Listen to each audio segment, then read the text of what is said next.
Hola a todos, ¿cómo andan? Estábamos acá ya haciendo la previa con Paul y con los chicos. Hoy un lujazo, vamos a hablar de Bradbury, pero con la excusa de los cuentos completos con su editor. Así que nada, Paul, muchas gracias por estar, muchas gracias por prestarte y te vamos a escuchar con mucha atención. Muchísimas gracias, Martín. Y muchísimas gracias a todos las y los que estéis escuchando ahora, bien sea porque os interesan en general los libros, bien sea en particular Bradbury o para descubrir a Bradbury. Ojalá esta pequeña conversación sirva a alguna gente para descubrir a Bradbury o alguna faceta de Bradbury, que es en parte uno de los motivos de que se hiciera este libro, de que se editase este tomo en páginas de espuma distribuido por Baldúter. Era que pudiéramos acercarnos de una manera global a un autor que muchos podíamos haber conocido ya. Ray Bradbury es famoso por libros como Crónicas Marcianas, sobre todo, ¿no? Por esos cuentos de Marte y novelas como Fahrenheit 451, incluso porque hayan sido llevadas al cine. Eh, pero también quizá para que se acercase gente que o lo había leído desde una sola perspectiva o gente que no lo había leído, ¿vale? Por ponernos en situación, claro, como no sé con quién estoy hablando o para quién estoy hablando, evidentemente no voy a explicar quién es Bradbury, pero sí me notaréis mi pasión en un momento dado, eh, pero sí voy a explicar cómo tenía la sensación de que se consideraba Bradbury, ¿vale? Y es que para muchos de nosotros, Bradbury seguramente fuera solo un autor de ciencia ficción, un autor importante y conocido de ciencia ficción. La ciencia ficción, sin entrar a valorar si es buena, si es mala, si es un género menor, si es un género igual que cualquier otro, desde luego puede tener muchos fanáticos y también muchos detractores por principio. Y podíamos escuchar algo como, no, bueno, yo Ray Bradbury no lo voy a leer porque es ciencia ficción o porque no me interesan las historias de cohetes o de viajes a Marte, porque no me interesan los viajes en el tiempo ni la repercusión de la tecnología, no me interesa ese tipo de literatura, ¿no? Uno de los objetivos de este tomo, que tiene 1.400 páginas, que recoge 116 cuentos, luego hablaremos, si queréis, de la producción en general de Bradbury, una de las intenciones de esta antología era poder mostrar todas las facetas de Bradbury, de un autor que a mí me apasionaba porque soy aficionado a la ciencia ficción, pero como charlaba con Martín, no solo soy aficionado por igual a Borges, es decir, también un tipo de literatura fantástica y realista al mismo tiempo, o aficionado a Chekhov, realista al 100%, ¿no? Pero poder demostrar que Bradbury era un autor que contempló muchísimos géneros a lo largo de su trayectoria. Bradbury empieza a escribir en los años 40 y trabaja durante 7 décadas a destajo, un escritor absolutamente prolífico, que escribe más de 600 cuentos y que contempla muchas temáticas, muchos cuentos, aunque la fama la obtuviera a través de la ciencia ficción o principalmente a través de la ciencia ficción. Pero Bradbury, si alguno conoce parcialmente su obra, y ahora contaremos cómo fue publicada o cómo nos hemos podido acercar a ella, eh, Bradbury cultivó no solo la ciencia ficción, sino diferentes ramas del fantástico, cultivó los relatos de misterio, y cuando digo de misterio nos podemos situar si imaginamos ciertas películas de Alfred Hitchcock o series como La Dimensión Desconocida, ese punto entre lo siniestro, suave, lo misterioso y lo criminal, porque también se acercó al policial en el sentido más estricto, pero incluso para escribir también cuentos realistas. Es decir, teníamos un Bradbury que no solo era el tópico, no solo era el, el autor de ciencia ficción, y que merecía ser conocido por todos, no solo los que ya se habían acercado a Bradbury, ¿vale? Entonces el siguiente paso era ver bueno, cómo podíamos mostrarlo, ¿no? Cómo podíamos dar todo el prisma de ese autor, que por una parte había que hacerlo cubriendo toda su trayectoria. Si pensamos en sus obras más famosas, pues eso, Crónicas Marcianas o Fahrenheit 451, pues generalmente nos situarían a un autor que escribe en los años 50, que tiene éxito en los 50, en los 60, pero es que abarca mucho más en el tiempo. Y creo que todos como lectores podemos tener la curiosidad a veces, ¿no?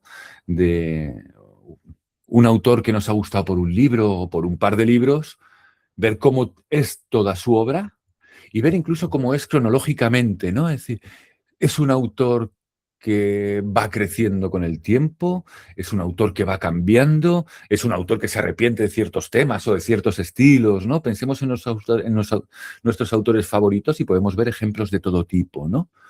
Pues otra de las ideas de esta antología era mostrar el recorrido de Bradbury. ¿Cómo sería leer a Bradbury si hubiéramos sido un adolescente en los años 40 que se acerca al kiosco y compra una revista?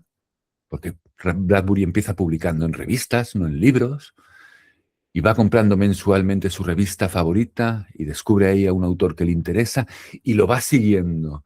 Y cuando ya no es adolescente, sino que es adulto, empieza a comprar los primeros libros de ese Bradbury que empieza a reunir sus cuentos y cómo esos libros empiezan a tener éxito y cómo Bradbury sigue publicando y nosotros creciendo con él, ¿no? Es una experiencia que no íbamos a poder vivir, salvo que se invente la máquina del tiempo, pero sí nos permite un libro. Nos permite agarrar a Bradbury desde 1947 e ir leyéndolo tal como iba escribiendo. Y entonces ver cómo Bradbury va mezclando esos temas, pero no los va cambiando por otros, los va intercalando. Y digo empezar a ver, porque claro, también tendremos entre nosotros o quienes se acerquen a esta antología en las librerías, eh, lectores que ya conozcan gran parte de la obra de Bradbury. Argentina está muy, muy conectada con Bradbury, porque en español fue la editorial Minotauro quien la publicó durante toda su vida, durante todos sus libros. Además, muy temprano, la primera traducción de Francisco Porrúa se hace pocos años después de que se publique Crónicas Marcianas, es decir, casi simultáneo. Y todos los lectores, en Argentina, en España, los lectores en español nos hemos podido ir acercando, leyendo a Bradbury, a través de esos pequeños tomos de Minotauro que recopilaban los cuentos de Bradbury tal como él quería darlos a publicar, tal como se publicaban en inglés. Esto significa, pues, que Bradbury recopilaba sus cuentos de marcianos, o Bradbury recopilaba sus cuentos policiales, o Bradbury se dedicaba a una antología muy graciosa que dedica a los gatos, por ejemplo, ¿no? Pero era la manera de publicar de Bradbury mientras él estuvo en vida. Una manera, por una parte, muy elegida, quiero hacerlo temático, o intuyo que estos relatos se conectan de esta manera o de otra, pero también caprichosa en el sentido que no nos dejaba ver su evolución, porque en esos pequeños libritos Bradbury mezclaba cuentos de los años 60 con los años 40 o más recientes, recién escritos con cuentos antiguos, vueltos a reescribir o corregidos. Es decir, en el fondo conocíamos muy poco de la manera de trabajar de Ray Bradbury. Él era celoso de su manera de trabajar al mismo tiempo que también compartía sus procesos. Era un autor generoso, por ejemplo, con los jóvenes escritores y les hablaba de cómo debían trabajar o cómo había trabajado él. Pero nosotros no podíamos saber de cuándo eran unos relatos o de cuándo otros, salvo que nos interesásemos mucho y empezásemos a estudiarlo. Pero digamos un lector simplemente que leía por placer, no por estudio, necesitaba que alguien ordenase, que una edición ordenase por fin la obra de Bradbury y la mostrase y explicase ligeramente. Entonces estos son los tres objetivos que tenía esta antología. En el fondo, reunir temas, explicar orden y fascinar, que es algo que parece tan sencillo de decir, como si estuviera en manos de un editor o de una editorial o incluso de un librero a la hora de venderlo, cuando solo está en manos de un autor, eso lo sabemos todo, ¿no? Pero es que el verbo fascinar creo que es uno de los que mejor le va a Ray Bradbury. Ray Bradbury, de nuevo, para quien no lo haya leído, ¿no? Ha sido, como hemos hablado, capaz de capturar la emoción, el interés y la pasión de varias generaciones de lectores, algo que trasciende, por supuesto, los géneros, pero incluso el hecho de la cultura popular, hasta el punto de que eso solo ocurre en los casos de autores clásicos, ¿no? Hablábamos, Martín y yo, de Borges, es decir, ¿por qué Borges en las mismas décadas que Bradbury nos sigue fascinando por igual, ¿no? Un saludo a los detractores de Borges, que también los hay, pero, pero no están bienvenidos a esta reunión. Pero solo ese tipo de autores que ya damos por hecho que son clásicos consiguen trascender así. Sin embargo, ¿qué ocurre con autores populares como Ray Bradbury? Autores que aparentemente es de una cultura pop, de unos géneros menores o subgéneros incluso, pese a que son ultra conocidos, ¿por qué se colocan en unas estanterías y no en otras? ¿De acuerdo? ¿Por qué si acudimos a una librería buscamos a Bradbury solo en ciencia ficción o en fantástico, donde esté colocado, y no lo buscamos junto a James Joyce o junto a Henry James, cuando tiene una producción igual de extensa, igual de importante en la trascendencia del tiempo e igual de importante en cómo ha permeado en nuestra cultura, ¿no? La cantidad de cosas que Bradbury nos ha dejado no somos ni siquiera conscientes, ¿no? Es, por ejemplo, ya no que nos cuente un tipo de viaje a Marte o una perspectiva de lo que puede pasar en el futuro, sino cuando nos hablan de que podamos estar en nuestras casas como estamos ahora mismo, conectados, donde se nos enciende un mic al momento cuando queremos o reproducimos la música solo con hacer una palmada, cuando casi nos calientan la comida, la casa, porque está programada para eso. Bradbury hablaba de esas cosas desde los años 50, ¿no? Algo que ahora no solo no nos sorprende, sino que quizá nos asustase si lo hubiéramos leído entonces, pero tampoco era el único objetivo de Bradbury. Bradbury, y vuelvo a retomar la palabra fascinar, en el fondo lo que quería era fascinarnos porque él era un fascinado de todas esas cosas, de todo ese futuro posible y de todo lo que ocurría a nuestro alrededor, no solo del futuro, sino de cómo vivíamos entre nosotros, aunque a veces hablase de seres de otros mundos y de otras realidades, de cómo nos comportábamos y cómo nos íbamos a comportar.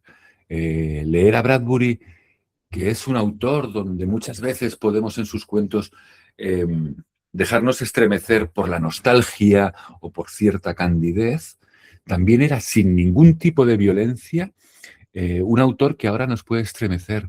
Si leemos algo como Crónicas Marcianas, que no es otra cosa que el viaje a un planeta, la ocupación de un planeta, la sustitución de la cultura de un planeta por otra, la invasión, por tanto, de un planeta con mejores o peores resultados, si lo leemos en términos de lo que está ocurriendo hoy en el mundo, se convierte en una lectura absolutamente realista, solo que estéticamente diferente, ¿no? Bueno, pues muchísimos elementos para hacer de Bradbury un autor que puede dialogar con los clásicos, que no da miedo, como pueden dar algunos clásicos a cierto tipo de lectores, porque su nivel de exigencia siempre estaba en que tenía que llegar a todo el mundo, tenía que llegar a esos chicos de los kioscos que eran como él cuando empezó. Por lo tanto, ya estamos cubriendo un abanico todavía mayor de lectores y fascinar de mil maneras. Yo no sé si queréis que profundicemos en algo concreto, si queréis que dialoguemos entre nosotros. Vamos a abrir a ver si alguno quiere preguntar. Yo mientras te pregunto. Claro. Cuando Juan vino y te dijo, mira, Paul, Uh-huh. tenemos las obras completas de Bradbury, todos los cuentos completos los tenemos que armar, te vas a encargar vos. ¿Cuál fue tu primera reacción? Bueno, fue una mezcla, porque, claro, yo conozco a Juan desde hace 25 años y conocer a Juan desde hace 25 años hace que él te conozca muy bien también desde hace 25 años. Juan, como buen editor, es un observador y un lector permanente, lector de personas también, ¿no? Entonces, Juan conoce mis gustos. Juan sabía que yo desde adolescente estudiaba Chekhov, esa fue mi formación, la filología eslava y demás, pero también sabía que yo me dedicaba con mis amigos a publicar fanzines de ciencia ficción. Es decir, el hobby era esa parte freak, esa parte de género, que sabía que me interesaba. Claro, bastó iniciar la conversación para Juan darse cuenta de que yo tenía bastante estudiado a Bradbury. Es decir, sí podía proponerle un enfoque diferente, podíamos averiguar entre los dos cómo iba Páginas de Espuma a proponer una cosa que no se había hecho hasta ahora en nuestra lengua. En nuestra lengua y en ninguna otra, ni siquiera en inglés. Si queréis, en algún momento profundizamos en eso. Pero bueno, pues fue esa conversación preciosa entre dos lectores que quieren hacer un libro lo más bonito posible. ¿Y cuál fue tu primera idea? Mi primera idea era, claro, yo había leído todo Bradbury y yo sabía que muchísimo de Bradbury estaba publicado y muy conocido, incluso disponible en librerías, tú lo sabes, Martín. Gran parte de la obra de Bradbury no es como en otros autores, bueno, pues se queda descatalogado o ya es inencontrable y hay que rescatarlo, ¿no? Bradbury se sigue adquiriendo, incluso en ediciones de bolsillo y más económicas y demás, sino ofrecer una nueva lectura. Esa iba a ser mi misión, ¿no? Entonces, para ofrecer una nueva lectura, yo tenía primero que rastrear cómo lo había leído yo, es decir, cómo yo lo había leído exactamente igual que el resto, desordenado y confuso, y aún así placentero, ¿no? ¿Qué ocurriría si qué lectura nueva se producía si lo ordenábamos y mostrábamos todos los géneros, ¿no? Bueno, pues ahí es como hubo que empezar a trabajar, viendo qué se había publicado ya, cuánto era conocido, qué quedaba por conocer o dónde profundizar y buscar un buen equilibrio entre todo eso, entre lo que era popular, pero no se podía perder quien no se había acercado todavía a Bradbury, y que podíamos dar a quien ya conocía a Bradbury de alguna manera, ¿no? Bien. Ahí tenemos una pregunta, ya te digo.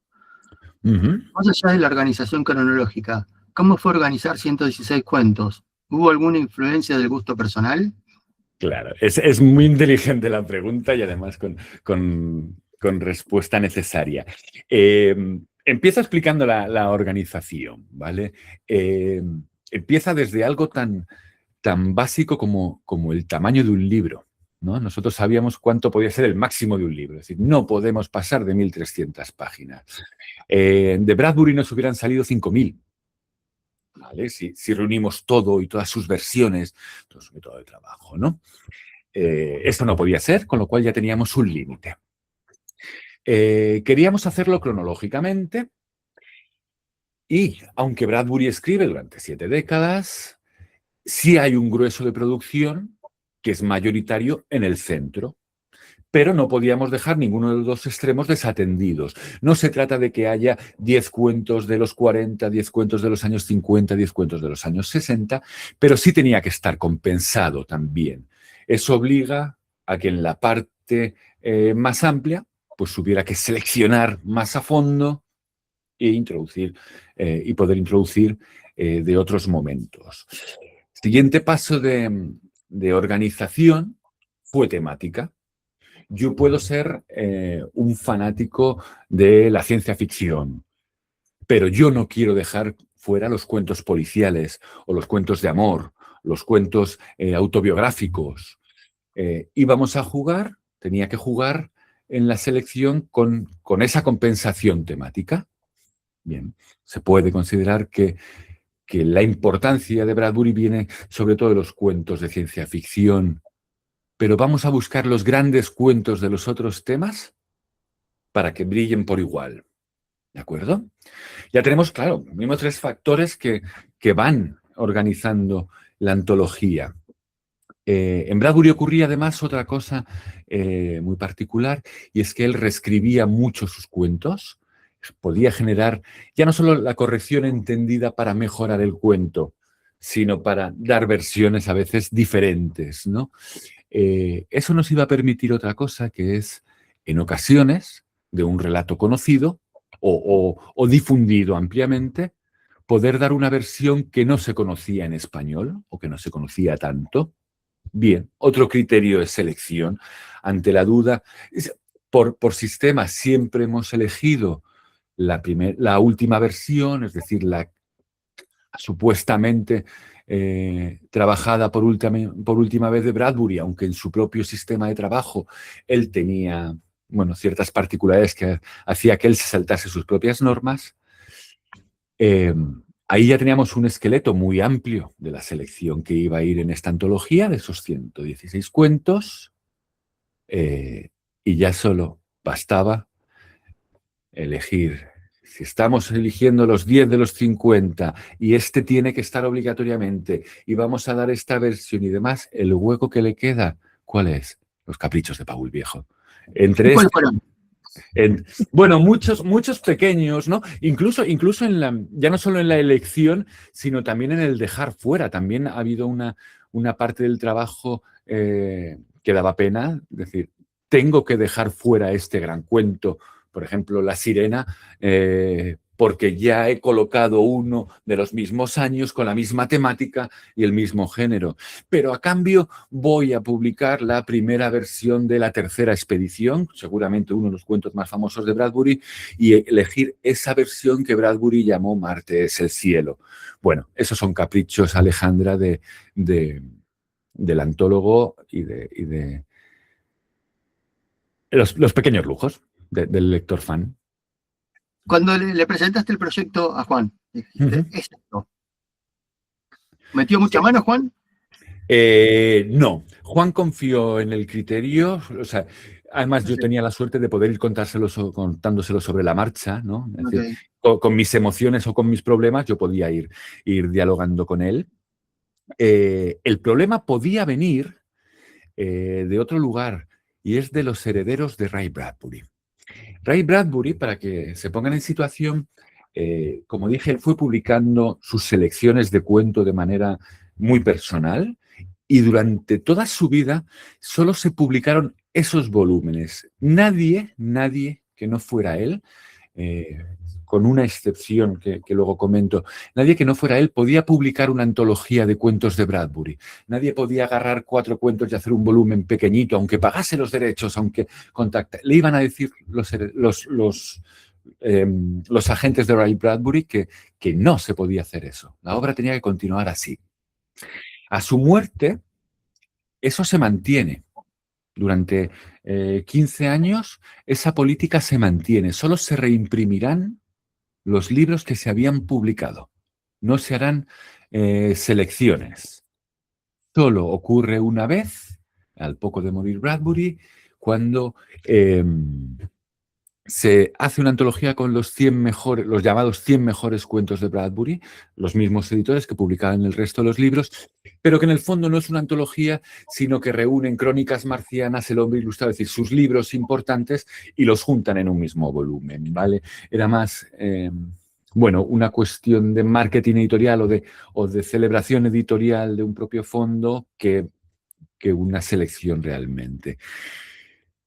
Pero cuando nosotros arrancamos con esto es cuando se abre, digamos, es como el glasnost de la Unión Soviética, cuando se cae el muro y ya se pueden realizar algunas cosas, cuando se va a consentir una selección por primera vez donde nadie más haya influido.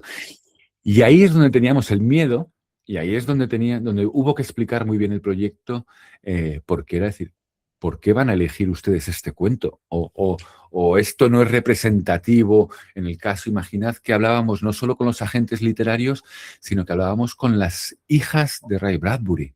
Es decir, creo que no puede haber un custodio mayor que una hija que ha trabajado mano a mano con su padre y quiere velar por su obra, ¿no?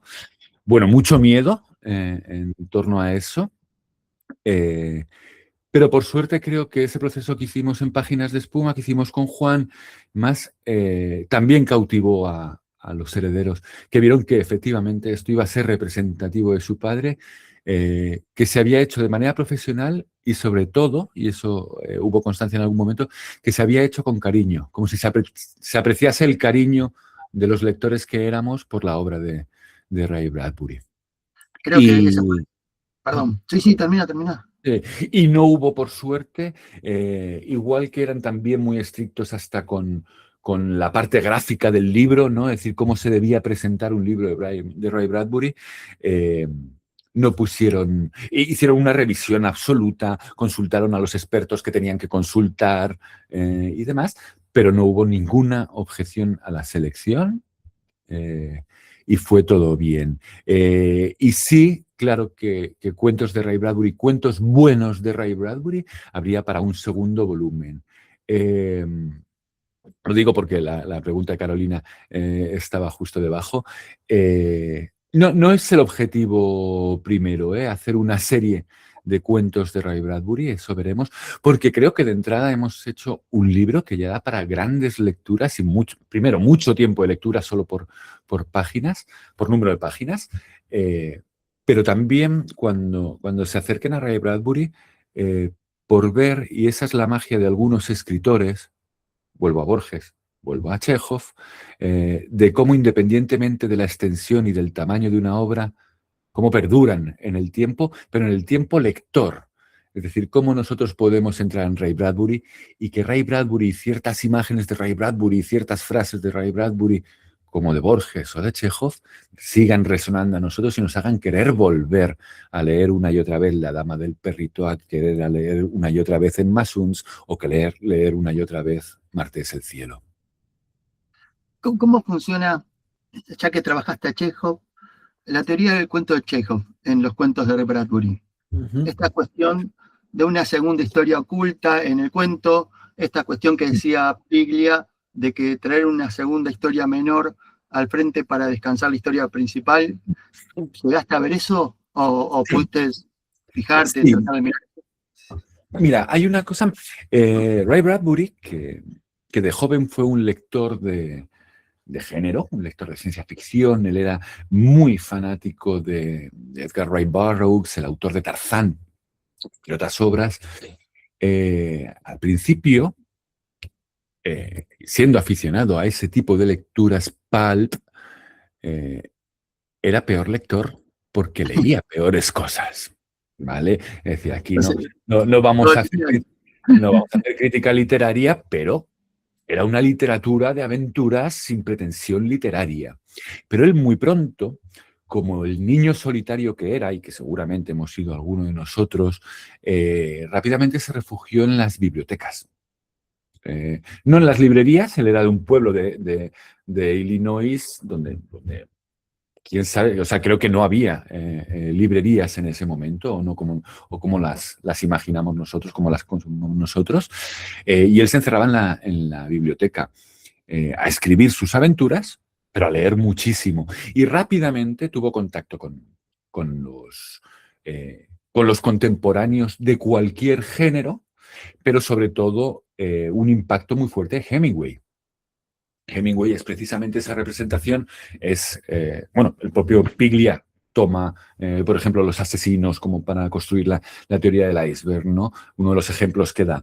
Pero Hemingway, claro, viene precisamente de ese relato chejoviano construido en capas y en subtextos, solo que Bradbury quería seguir escribiendo aventuras, quería seguir escribiendo sus fantasías, quería seguir hablando de esas realidades diferentes, pero con las lecturas que se había llevado al mismo tiempo y que habían influido y que iban a influir en su escritura. No tanto desde el nivel teórico como yo quiero escribir un relato de esta manera, como del nivel inconsciente.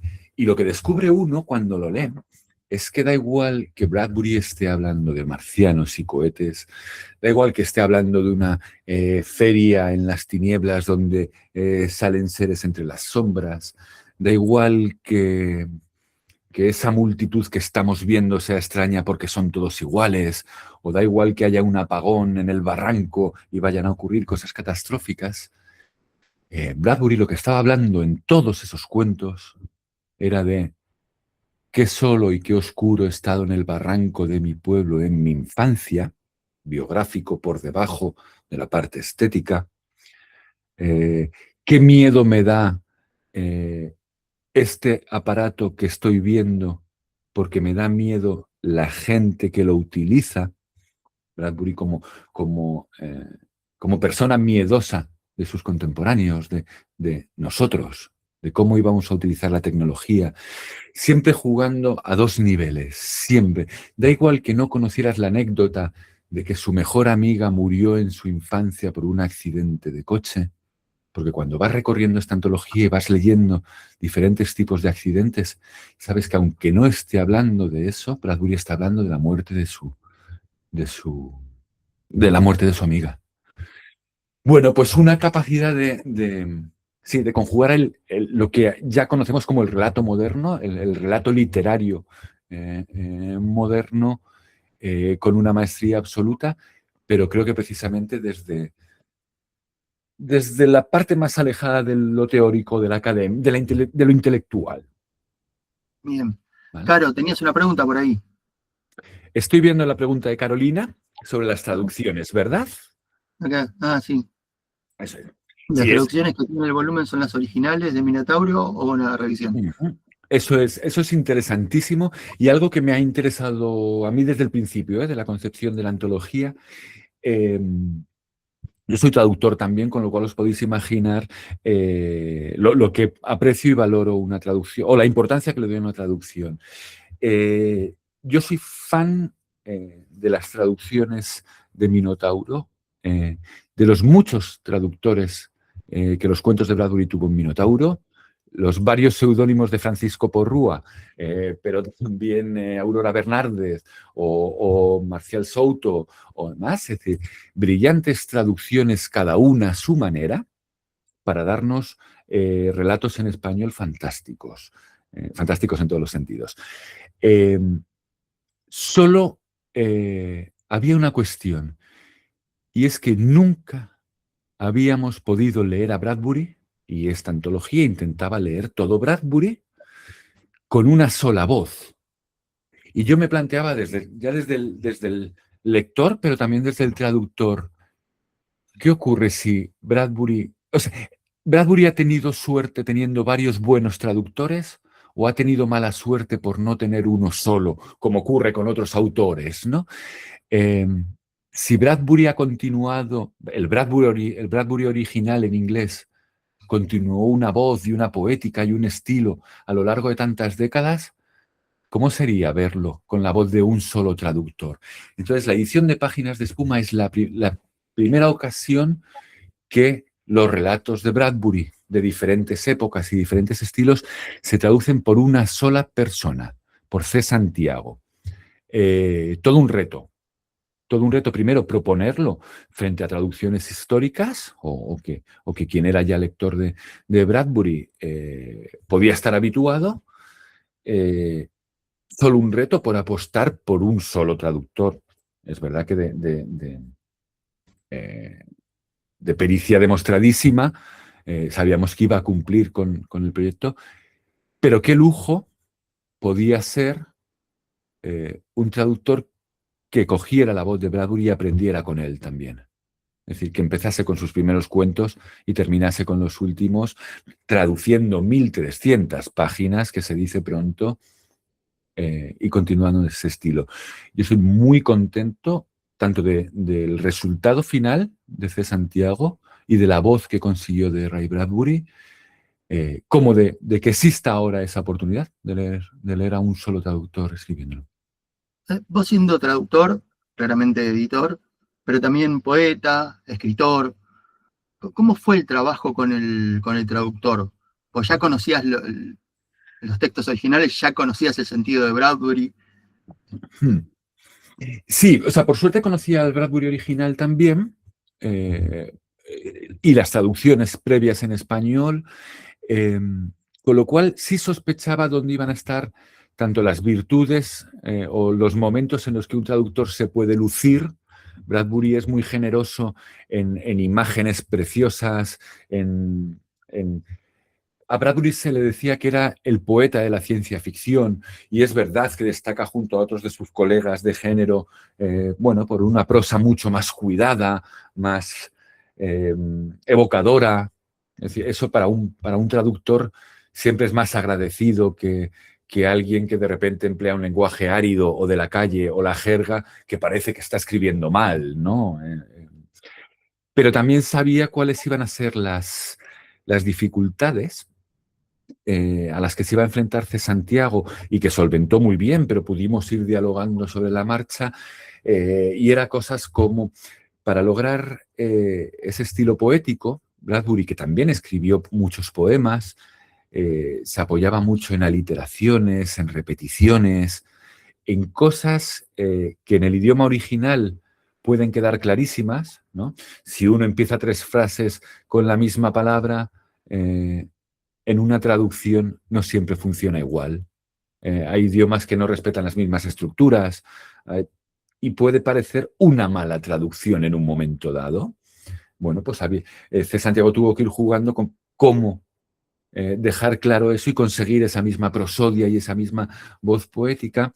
Pero luego había también cosas más mundanas, como que Bradbury era un escritor estadounidense del centro en los años 60, con una manera peculiar de hablar él, pero sobre todo hablar sus personajes, que la mayoría de las veces eran gente corriente. Es decir, ¿cuáles son los insultos que dice un muchacho de Illinois en los años 60?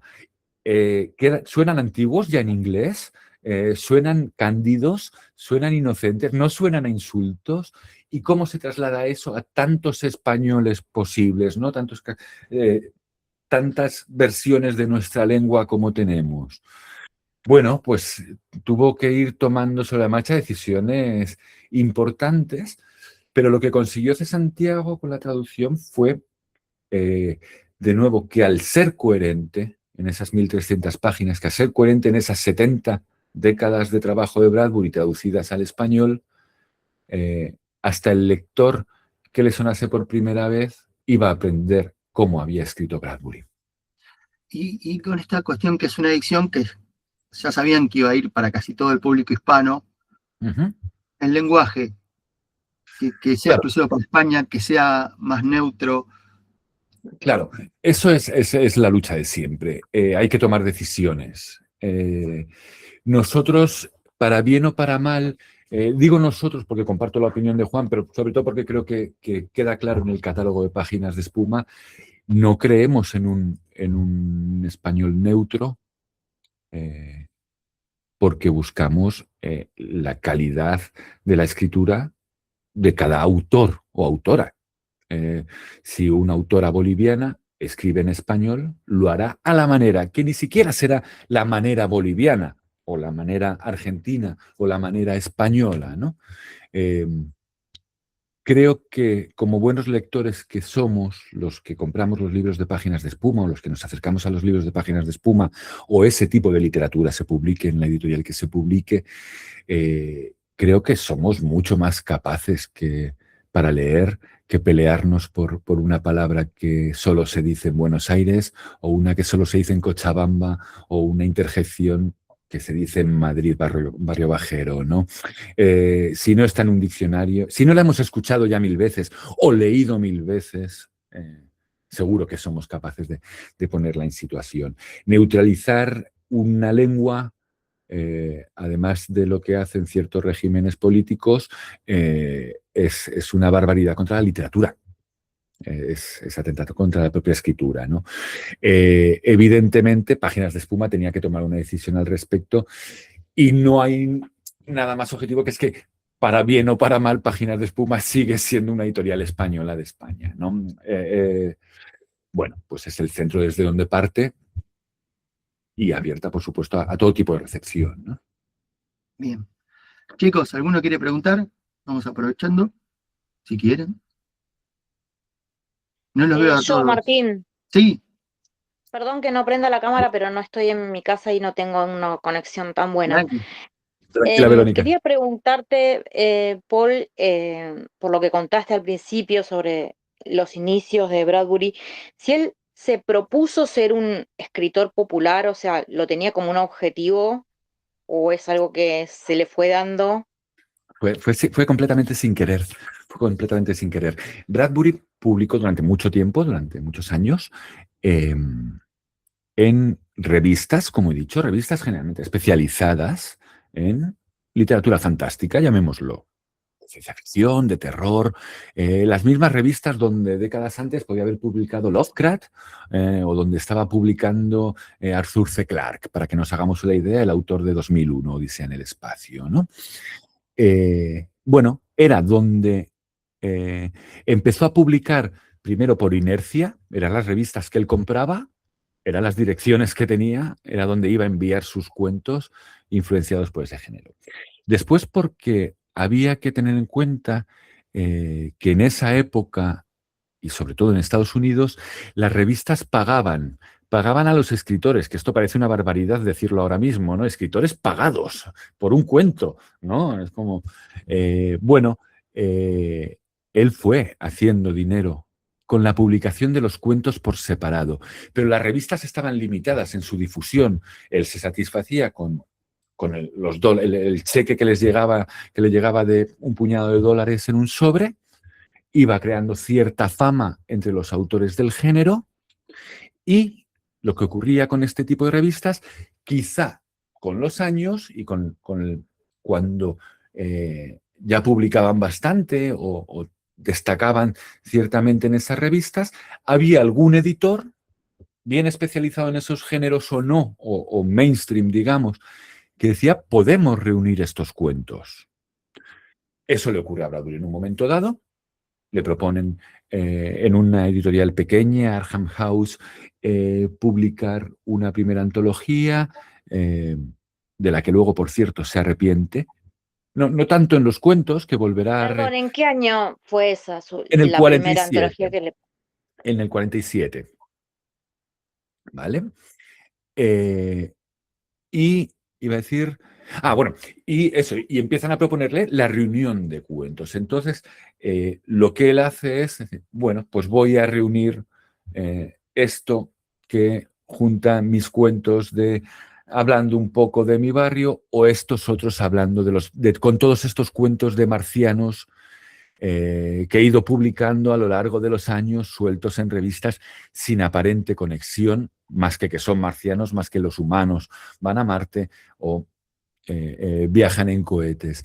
Y de repente ese libro, que se llamaría Crónicas Marcianas, tiene éxito, empieza a circular más allá de la ciencia ficción, de una manera bastante progresiva, no es colocarlo en el autor millonario de golpe, pero sí en la adquisición de fama, con lo cual va arrastrando sus siguientes libros y bueno, pues ayuda también pues eso, la recepción de novelas como Fahrenheit 451, ¿no? La popularización ya en otros aspectos. Pero fue bastante progresivo, eso sí, hasta llegar a un nivel de fama muy considerable.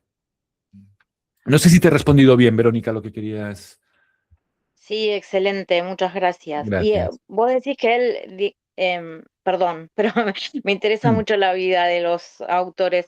Sí. Decís que él como que era muy generoso con Ujú. autores nobles. ¿Cómo, Sí, cómo era en qué se traducía esta sí. generosidad? Sí, mira, y para contestarte a esto, te añado además un dato a lo que me preguntabas de su intención de ser famoso o ser conocido o triunfar en esto, que creo que en el fondo era, para volver a demostrarte que no era la intención de Ray Bradbury. Lo que sí que queda claro en algunos de sus textos de no ficción, en sus cartas, en algún ensayo, es que lo que llevaba a escribir a Bradbury era exclusivamente la pasión por escribir. Bradbury era un trabajador absoluto, ¿vale? Es decir, escribir, escribir, escribir. Primero porque cuando era un niño, eso era su refugio. Pero y después, porque cuando fue creciendo, porque ese era su juego. No había nada que le divirtiera más a Bradbury que escribir todos los días, todos los días, todos los días. Y, por ejemplo, uno de los consejos que les daba a los jóvenes autores para animarles a seguir escribiendo, para no desfallecer, para no frustrarse porque no ocurriesen las cosas, o bien las cosas editoriales o bien las cosas literarias, es decir, por no conseguir el cuento que uno quería escribir o el libro que uno quería escribir. Bradbury, por ejemplo, dejó algo precioso, que era ese consejo de escribe un cuento a la semana.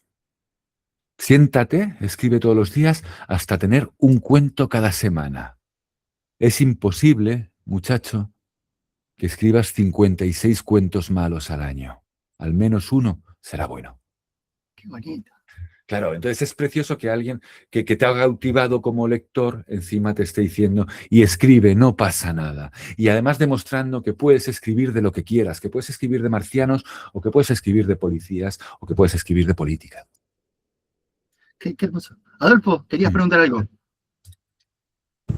Sí, lo puse en el... Ujú. No sé si Sí, lo estoy viendo. no sé si batería, por eso no tengo cámara tampoco.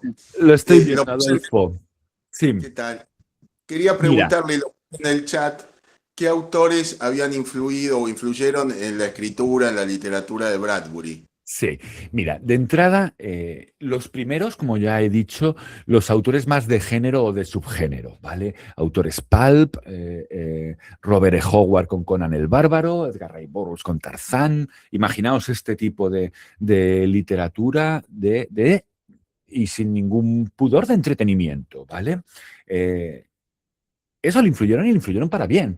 Quizá no en su sintaxis o en las palabras que elegía, pero sí, desde luego, en cómo presentarnos cosas, ¿no? Se puede hablar de muchos temas poniendo un dragón delante, ¿no? O una sirena. Eso nos lo enseñan este tipo de autores, que si encima escriben bien, ya es maravilloso, como es el caso de Bradbury, ya es maravilloso. Pero como decía, para él, autores norteamericanos como Ernest Hemingway o sobre todo Thomas Wolfe fueron básicos.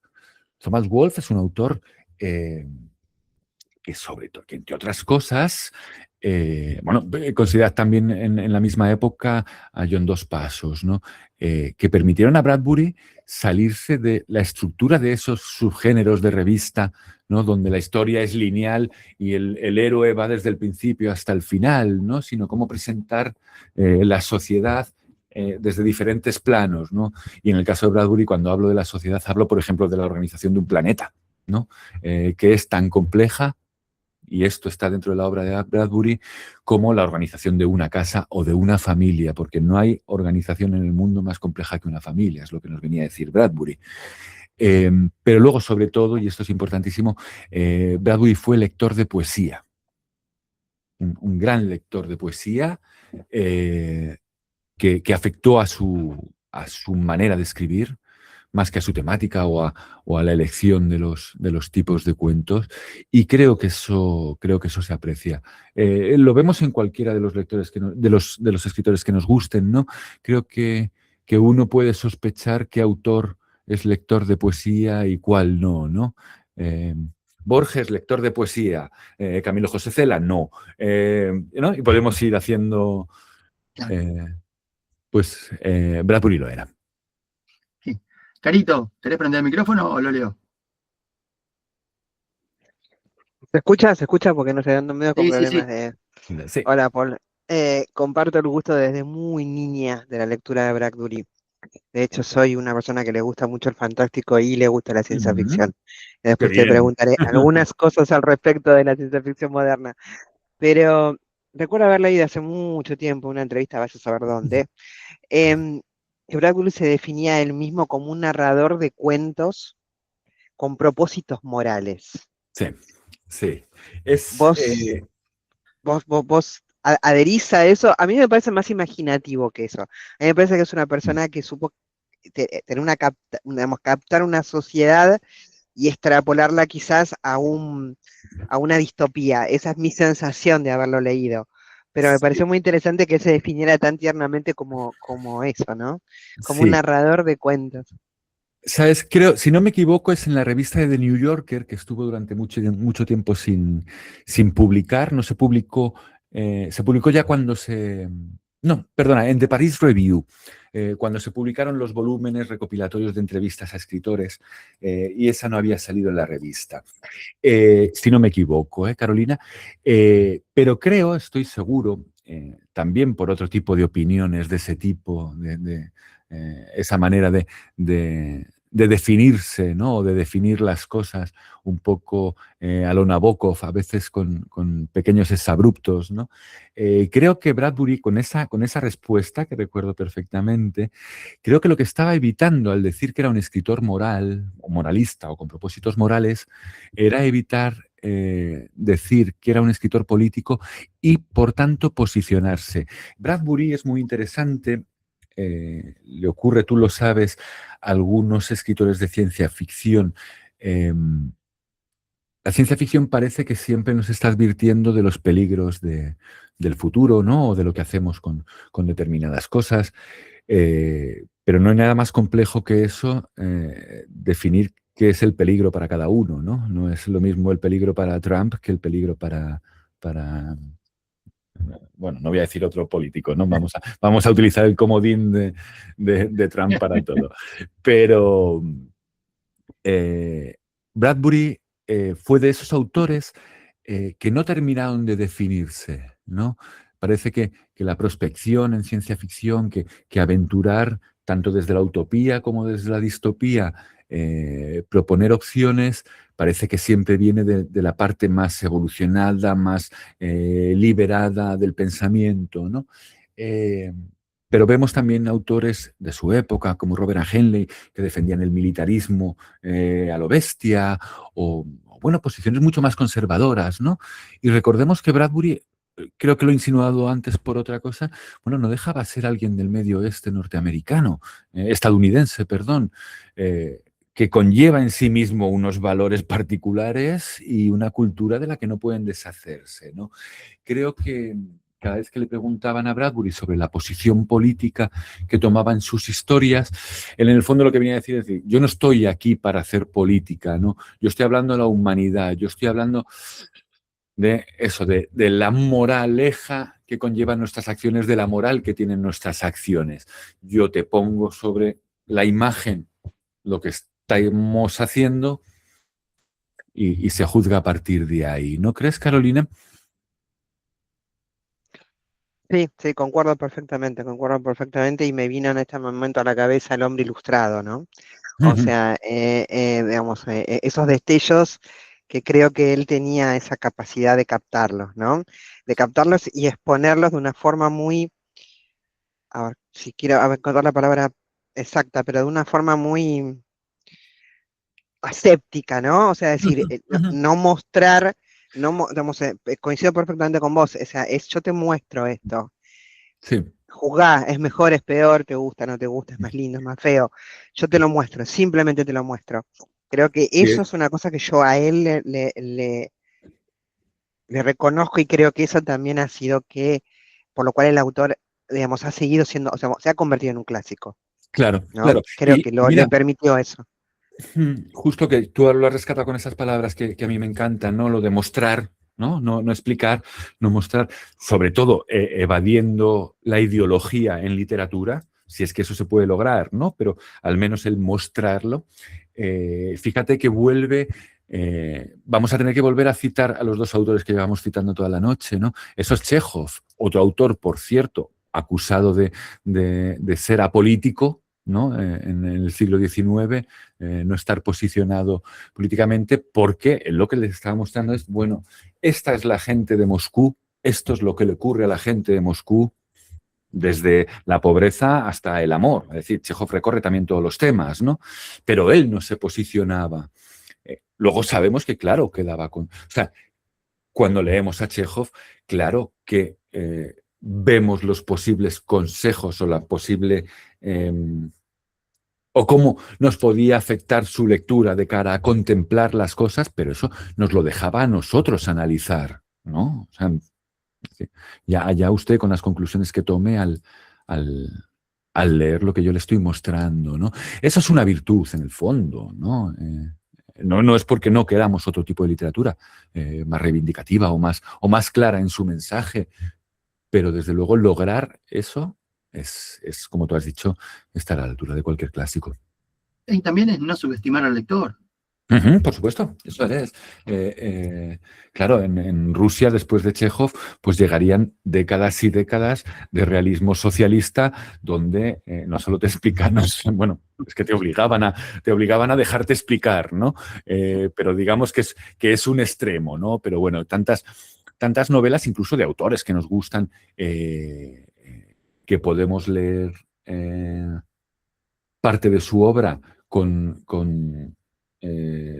interés literario, pero y otra parte que se caiga cuando, digamos, le ves las costuras ideológicas, las compartas o no, además. Es decir, yo puedo compartir ideológicamente con este autor algo, pero que no me interese que cuando me escribe un cuento vayamos a tener que estar escuchando un meeting, ¿no? O el Claro. dramatismo desde ese tipo de advertencia.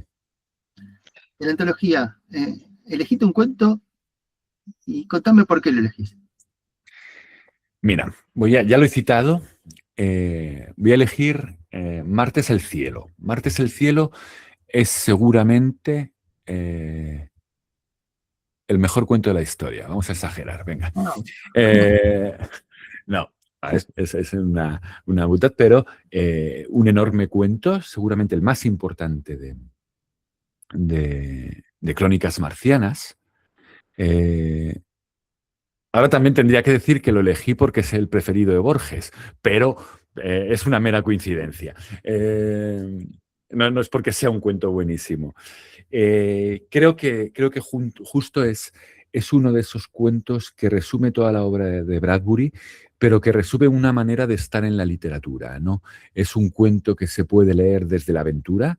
Es un viaje que comienza con los astronautas en un cohete donde hay uno de ellos muerto y sabes que van a llegar a Marte. Es decir, la emoción desde el despegue, pero es un cuento sobre la exploración de lo desconocido, pero es un cuento sobre la familia, sobre encontrarte a tus seres queridos presentes y no presentes. Es decir, es un cuento sobre la pérdida, es un cuento sobre el recuerdo, es un cuento escrito desde la emoción más absoluta para emocionar y para entretener, que es como si en literatura hubiera que elegir a veces, ¿no?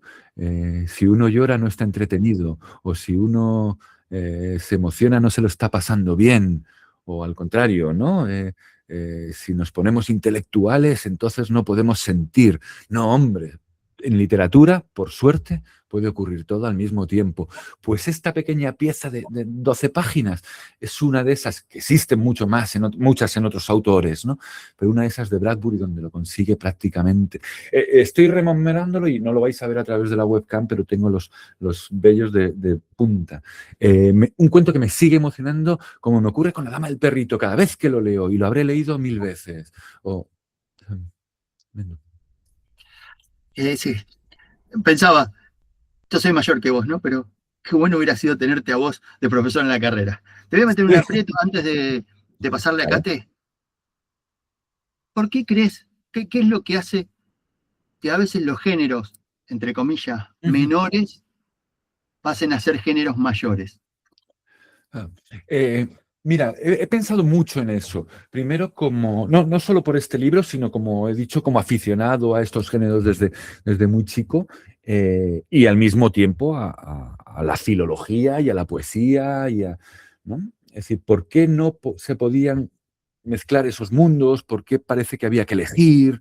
Yo siempre he estado en contra de eso, ¿no? Es decir, mi trabajo en la facultad al mismo tiempo que estudiaba a Dostoyevsky y a Chekhov y a todos los rusos pesados, yo encontré el resquicio para hablar de Samiatin, que tiene una utopía como en 1984 que se llama Nosotros. Y dije, bueno, pues mi trabajo lo voy a hacer sobre esto, ciencia ficción intelectual, ¿no? Bueno, decirlo.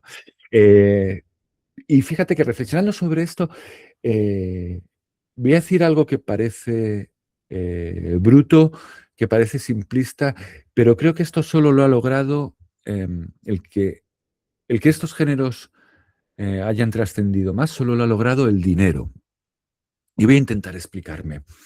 Creo que aquí lo sabemos todos, sobre todo los que tenéis tiendas de libros. los libros no mueven dinero. No mueven dinero en comparación con otros medios. No mueven dinero como lo mueve el cine, no mueven dinero como lo mueve la televisión. Ha sido el momento en el que la televisión nos ha colado en todos nuestros hogares los géneros fantásticos, cuando ya hemos podido hablar de literatura sin tener que establecer géneros. Todo esto, siempre ha habido excepciones, ¿no? Pero si nos damos cuenta, ahora cualquier serie que veamos, prácticamente cualquier película, tiene permiso para introducir elementos fantásticos sin que a nadie le importe. Podemos estar en el salón de nuestra casa viendo la televisión junto a nuestra abuela, nuestro sobrino pequeño, nuestra esposa y nuestro perro, y que ninguno, ni siquiera el perro, se sorprenda porque aparezca una nave espacial o un viaje en el tiempo o un elfo con las orejas puntiagudas. Ya nadie dirá nada, ¿vale? Al mismo tiempo que hay una sitcom y unas historias de familias. Una vez que se ha superado eso, podemos ir a los libros, que no mueven dinero, pero se estaba haciendo exactamente igual, y leer los géneros fantásticos de otra manera. Y por eso ahora mismo a todas las autoras y autores que están cultivando el fantástico, ni siquiera hay que ponerle esa etiqueta. No tenemos que preguntarnos qué está escribiendo Mariana Enríquez, no tenemos que preguntarnos qué está escribiendo Samantha Schweblin, no tenemos que preguntarnos qué escribe Federico Falco, y nos da igual. ¿Habrá escritores de ciencia ficción concretos? Por supuesto, y muy bien. Pero ya al lector no le importa. Ya estamos preparados, ya estamos permeabilizados gracias a que las grandes producciones económicas nos lo han instalado en nuestro hogar. Nos han enseñado a leer de otra manera. Nombraste a Schweblin, Enríquez, Falco, 3 escritores argentinos. ¿Porque estabas con argentinos o por qué? Claro, yo creo que ha sido el contagio, ¿no? Y porque son justo 3 escritores que me gustan mucho, cada uno por motivos diferentes y que sigo con... Bueno, sigo todo lo que puedo, claro. Por suerte, antes Falco era más complicado, pero también llega a España ya, con facilidad. Y bueno, Enríquez ya, claro, es otra cosa, ¿no? O sea, está más fácil leerla en inglés casi, pero... Cate. Hola, Paul, buenas noches. Hola, Bueno, Caterina. más que nada agradecerte por esta clase magistral que nos diste sobre Bradbury y también seguramente Martín te contó, pero este año, en realidad también en 2025, leímos Crónicas Marcianas, Nuevas Crónicas Marcianas, Fahrenheit 451, ahora llegan estos cuentos la verdad que llegan en un momento justo y siento que Martín ha hecho un trabajo de difusión muy interesante y muy enérgico en su suscripción mensual. Él no te lo va a decir porque es una persona humilde y no te va a decir, lo estoy dando todo para que leamos a Bradbury y releamos a Bradbury, pero es lo que nos permite a nosotros y quería que también lo supieras porque hay mucho entusiasmo en el grupo por este lanzamiento de cuentos completos a partir de lo que él fue construyendo también. Qué bien, qué bien. Me encanta saberlo.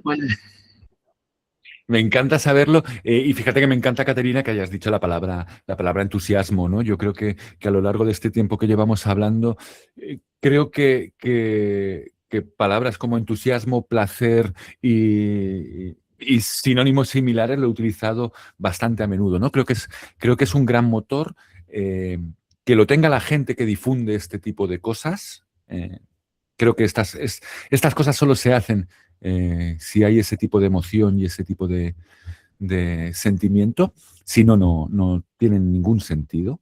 En el mundo de los libros no hay razón para hacerlo si no es desde la pasión, pero tampoco para leer. Que vosotros estéis repitiendo lecturas de un mismo autor con la cantidad de autores apasionantes que hay por la historia de la literatura, también dice mucho de vuestra entrega, ¿no? Es alucinante. Yo me estoy encontrando desde la publicación de esta antología, que como sabéis ha salido hace unos meses atrás en España, una cosa maravillosa para... Ya no para un editor, sino para un aficionado a la literatura, y es ver la pasión en los lectores. Ver lo bien recibido que ha sido por lectores que ya conocían a Bradbury y que podían tener esa curiosidad, como ha tenido como ha tenido Alejandra ¿no?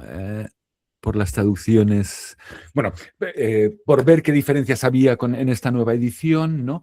O por encontrar facetas nuevas de Bradbury, pero también para lectores vírgenes de Bradbury.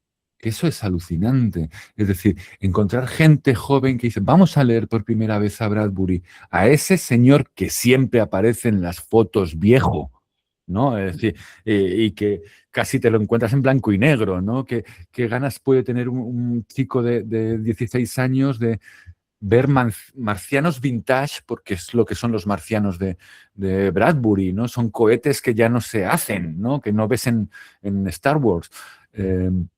Bueno, pues esa pasión se transmite. Pero creo, y además esto lo digo sin humildad y relacionado con la manera que lo estáis leyendo vosotros, creo que esta antología sí logra una cosa, y es que Caterina, tú o cualquiera de tus compañeros puede acercarse a ese libro, y aunque ya hayáis leído, y calculo a grosso modo, 400 páginas de Ray Bradbury, abras por donde abras esta antología, te va a sorprender y te va a apasionar. Primero porque si repites con alguno de los cuentos, seguramente te pase como a mí y se te vuelva a poner el vello de punta. Pero es que lo más probable es que te encuentres con otras facetas de Bradbury que no conocías y que compartan mucho con lo que te ha gustado de lo que ya has leído y lo veas desde otra manera. Y sobre todo te despierte la curiosidad, que es uno de los mejores rasgos para un lector, que es, ¿y si este también me ha gustado? Si ahora salto 100 páginas, ¿qué me encuentro? Y si salto otras 100, ¿qué me encuentro? Y si y se convierte de repente, y esta es otra palabra borgiana, en un libro infinito. Casi que cerraría ahí. Paul, la verdad que, bueno, nosotros queremos mucho a Página de Espuma, siempre le molesto a Juan, siempre, ahora te molestamos a vos y seguramente te vamos a molestar de vuelta, te vamos a hinchar. Hacedlo cuando queráis, ¿eh? En algún momento, pero fue maravilloso escuchar. La verdad que fue lindísimo, más allá del libro, también es un regalo tenerte a vos. Cuando Juan me dijo, pero lo tiene que hacer Paul, que es el que sabe, y la verdad que no me mintió. Y las palabras que tuvo siempre fueron cortas. Así que, Paul, muchísimas gracias por el tiempo, muchísimas gracias por el libro. La pasamos maravilloso. Yo también he estado súper a gusto y creo que vuelvo con lo que empecé. Qué lujo es que nos juntemos, que nos reunamos a hablar de estas cosas, aunque sea unos minutos. Es terminar el día de la mejor manera posible. No, solo hay una mejor manera posible, que es leyendo una línea más. Y ya está. Pero por lo demás ha sido una noche maravillosa. Muchísimas gracias. Paul. Gracias, chicos. Y nos vemos. Hasta la próxima. Chao, chao. Muchísimas gracias. Chao. Chao.